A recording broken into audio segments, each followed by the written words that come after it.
মাধবপুরে কৃষক ফারুক হত্যার প্রতিবাদে মানববন্ধন, জড়িতদের ফাঁসির দাবি। মাধবপুর প্রতিনিধির ভিডিও চিত্রে বিস্তারিত।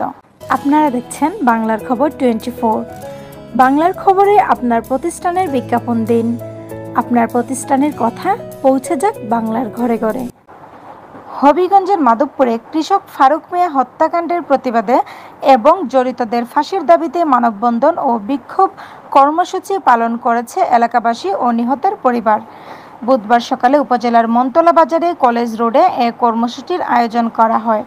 মানববন্ধনে শতাধিক নারী পুরুষ অংশগ্রহণ করেন।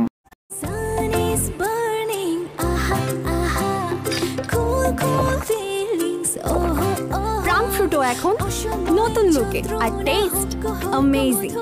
তাজা আমের মধুর রসে প্রাণ ফ্রুটো এখন আরো আকর্ষণীয় নতুন প্যাকেট।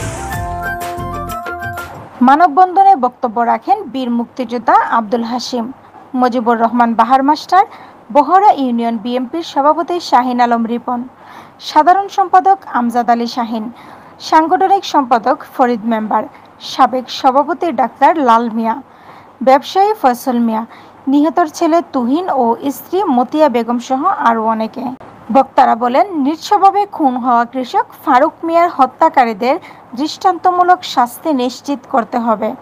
গ্রেপ্তারকৃত রুবেল সহ জড়িত সকলের ফাঁসি কার্যকর করতে হবে এবং হত্যাকাণ্ডে জড়িত পলাতক সন্ত্রাসী রাফিকে দ্রুত গ্রেপ্তার করতে হবে। উল্লেখ্য, নিখোঁজ হওয়ার 10 দিন পর গত শুক্রবার সকালে মাধবপুরের মনতলা এলাকায় আখাউড়া সিলেট রেললাইনের পাশে জঙ্গলে পচাগলা অবস্থায় ফারুক মিয়ার মরদেহ উদ্ধার করে পুলিশ। স্থানীয়রা দুর্গন্ধের উৎস খুঁজতে গিয়ে মরদেহের সন্ধান পান। পরে পরিবারের সদস্যরা গিয়ে মরদেহ শনাক্ত করেন। এলাকাবাসী দ্রুত বিচার ও সন্ত্রাস নির্মূলের দাবি জানিয়েছেন।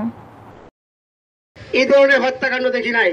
যে লোকটাকে আজকে সেই লোকটাকে মনতলার মধ্যে আজকে হত্যা করেছে। আমি বলতে চাই, যারা এই ধরনের কাজে জড়িত